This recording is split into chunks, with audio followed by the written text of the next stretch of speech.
sekarang saya sudah bersama dengan Bapak yang mempunyai usaha. Halo, selamat malam, Mbak. Malah Nah, untuk mempersingkat waktu, saya langsung saja untuk pertama-tama bisa perkenalkan siapa nama Anda, kemudian jenis usaha apa yang Anda jalankan sekarang, dan sudah berapa lama usaha Anda berdiri tersebut. kenalkan, nama saya Pak Gin. Enaknya panggil Pak Gin aja lah. Ya, oke. Saya mempunyai beberapa bidang usaha. Salah satunya adalah retail dalam pengadaan tas. Ada beberapa gas yang saya jual. Ya. Tambah lagi ada beberapa di bidang konstruksi. Ada untuk usaha yang saya miliki ini berbesar sudah berjalan sekitar 15 tahun lebih. Wah, Jadi mungkin itu aja gambaran tentang bisnis yang saya punya. Mungkin ada pertanyaan lain. mungkin ada pertanyaan lain seperti bagaimana Anda menerapkan etika kepemimpinan dalam memimpin bisnis Anda. Etika kepemimpinan lebih ke apa ya? Tentunya mengedepankan ke komunikasi ya, yang terbuka kepada semua pihak. Terutama saya selalu memisahkan masalah yang pertama masalah pribadi, masalah pekerjaan, untuk mencari sebuah solusi kesepakatan yang menguntungkan bersama, win-win solution prioritas. Baik. Saya lanjut ke pertanyaan kedua ya Pak. Untuk pertanyaan selanjutnya, bagaimana cara Anda menangani konflik yang muncul dalam tim ataupun dalam mitra bisnis, dan apa strategi utama Anda yang Anda gunakan dalam manajemen konflik tersebut? Urusan situasi kritis ya. Ya, Dalam suatu kritis itu biasanya kita terutama yang pertama kali data. Data dari data itu kita kumpulkan bersama tim dan serta mempertimbangkan beberapa aspek ya yang selalu berpegang teguh dalam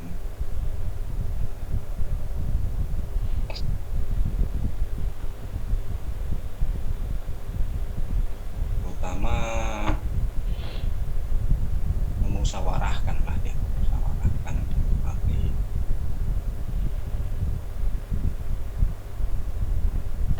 keputusan bisnis yang relevan, dan mungkin kita bisa juga minta pertimbangan kepada senior kita atau mungkin orang-orang yang sudah berpengalaman, nanti bisa keluar keputusan yang tepat buat bersama. baik. Lanjut ke pertanyaan ketiga, bagaimana proses pengambilan keputusan yang Anda lakukan dalam menghadapi situasi kritis yang berdampak pada kelangsungan bisnis Anda tersebut?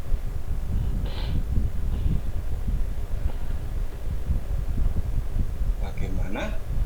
Bagaimana proses pengambilan keputusan yang Anda lakukan dalam menghadapi situasi kritis yang berdampak pada kelangsungan bisnis Anda tersebut? Pengumpulan pengambilan keputusan ya. Ya, Pengambilan keputusan kita lakukan tuh ya bersama ya, bersama. Jadi kita pertimbangkan antara teman-teman kerja gitu, kita lakukan meeting, kita ada kumpulkan data permasalahannya gimana, dan kita juga bisa minta pertimbangan kepada senior kita yang nanti bisa keluar keputusan yang benar-benar jangka panjang, jadi memakan prospek jangka panjangnya, supaya keputusan itu tidak terjadi keputusan sebentar. Jadi bisnis itu selalu bisa berjalan terus. Baik. Untuk pertanyaan selanjutnya, pertanyaan keempat, bagaimana Anda memastikan koordinasi yang efektif dalam organisasi untuk mencapai tujuan bisnis yang telah ditetapkan?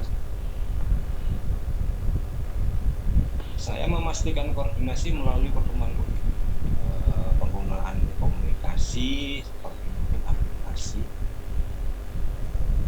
bagian tugas. Selain itu, saya juga memberikan arahan yang secara spesifik dan memastikan anggota tim memahami peran mereka dalam mewujud. Seperti itu Pak ya. Oke.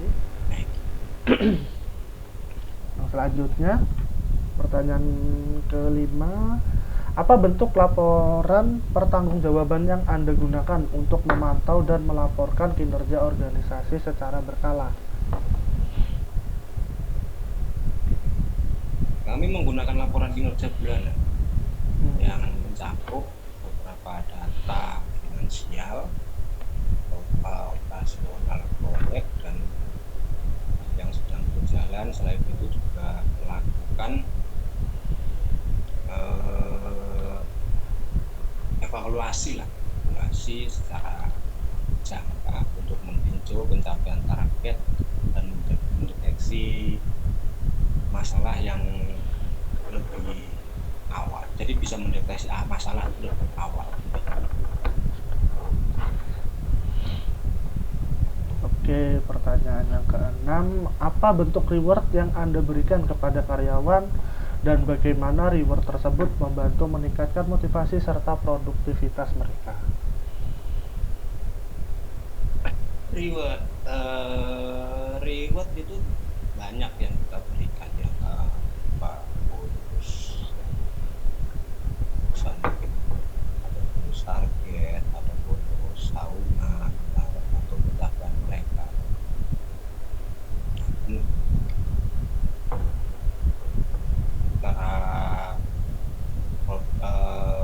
Secara finansial, selain itu juga kita mungkin memberikan pelatihan, terus seperti fasilitas lain seperti mungkin liburan atau program kesehatan.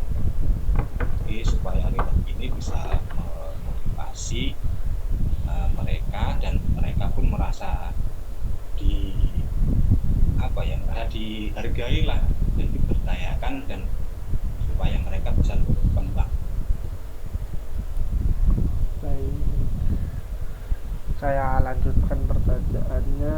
Pertanyaan ke-7, bagaimana cara Anda menangani kesalahan atau pelanggaran yang terjadi di organisasi, dan apa dampak punishment terhadap kinerja tim secara keseluruhan? Kesalahan,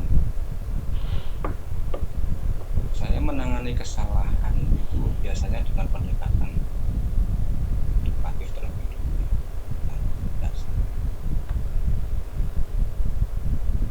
supaya ibaratnya kita bisa memberi umpan balik, dan mungkin kayak kalau pelanggaran yang serius kita ada sanksi tertulis atau tindakan disiplin. Kalau dampak dari itu,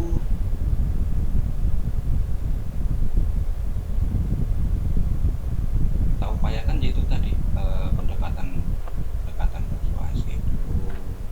Kalau mungkin berat, kita lakukan sanksi administratif gitu ya. Kalau memang udah pelanggaran yang nggak bisa ya mungkin kita lakukan juga semacam keputusan kerja. Tapi selama ini kita sih selama itu masih bisa toleran. Perbaiki, kita tetap lakukan pendekatan secara keluargaan. Pertanyaan selanjutnya yang ke-8 adalah bagaimana Anda menciptakan visi dan misi yang mampu menginspirasi tim untuk bekerja sama mencapai tujuan bisnis? Visi dan misi saya ciptakan dengan melibatkan masukan dari tim yang mungkin bisa mempunyai ide-ide yang brilian sehingga mereka merasa memiliki. Saya juga mengkomunikasikan dengan dampak positif yang bisa dirasakan oleh tim, pelanggan, partner, dan juga mungkin masyarakat sekitar.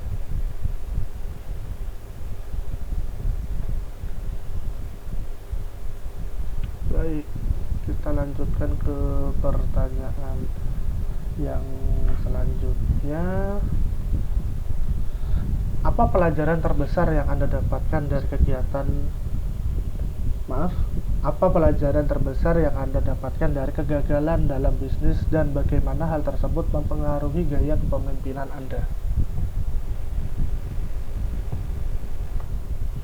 Pelajaran terbesar dari kegagalan, ya jatuh bangun dalam bisnis biasa.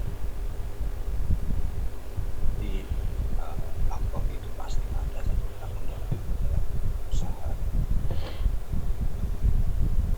Pelajaran terbesar saya adalah pentingnya adaptasi dan mendengarkan pasar. Kegagalan mengajarkan saya untuk lebih fleksibel, terbuka dengan kritik, dan lebih cepat mengambil tindakan. Ini membuat gaya kepemimpinan saya itu lebih kolaboratif, saya bilang, dan lebih tanggap terhadap perubahan, apalagi sekarang zamannya sudah zaman, ya saya bilang canggih. Baiklah, dan kita masuk ke pertanyaan terakhir. Apa saran Anda untuk mahasiswa yang ingin memulai bisnis, khususnya dalam mengembangkan spiritual quotient dan membangun kepemimpinan yang berkelanjutan? Kalau saran sebetulnya terutama niat dulu ya, niat dalam membangun usaha dan niat baik ya, untuk memulai bisnis ya, yang pertama itu niatnya, jangan takut, nggak ada modal, intinya kan gitu. Kita harus fokus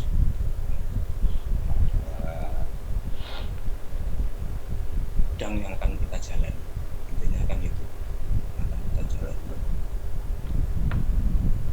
Terutama kita harus lihat pasar juga, apa yang akan kita terjuni kan, seperti itu. Serta yang tidak bisa kita lupakan ya, kita harus bisa memanfaatkan jaringan kita entah dari teman, mungkin dari kenalan kita, atau mungkin dari senior kita.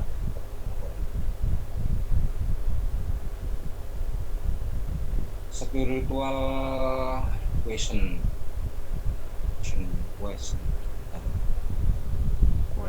dapat dikembangkan, introspeksi dan menjaga keseimbangan. Sedangkan kepemimpinan berkelanjutan membutuhkan visi jangka panjang, kemampuan mendengar, dan keberanian mengambil keputusan sulit.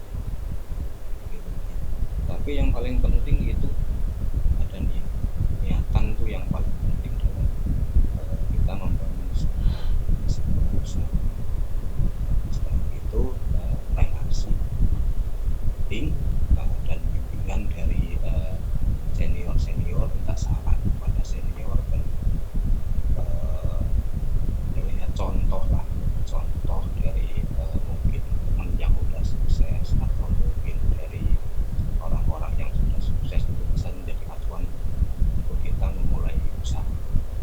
yang penting jangan takut untuk melangkah, intinya cuma itu aja.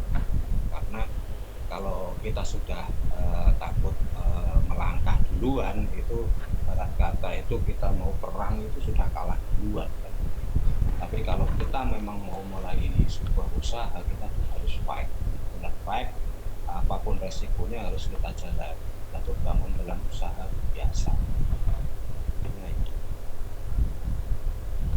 Oke, baik. Apa yang sudah saya tanyakan sudah terjawab semua, dan tujuan yang saya tujuan saya bertanya ke Bapak pun sudah terjawab semua. Jadi terima kasih atas waktunya, dan mohon maaf karena sudah mengganggu waktu istirahatnya malam-malam untuk wawancara ini. Dan mohon maaf juga jika ada salah kata dalam bertanya. Selamat malam juga, sukses selalu, semangat. Ya, terus belajar, tekun, dan juga kepercayaan orang tua yang sudah mempercayakan Anda belajar. Anda sekarang jauh dari orang tua dan lain sebagainya. Kepercayaan mereka tunjukkan bahwa apa yang mereka percayakan itu bisa kamu laksanakan. Baik. Oke, terima kasih banyak. Siap. Sukses selalu. Terima kasih juga Pak, sukses juga untuk usahanya. Amin. Akhir salam saya ucapkan assalamualaikum warahmatullahi wabarakatuh. Waalaikumsalam.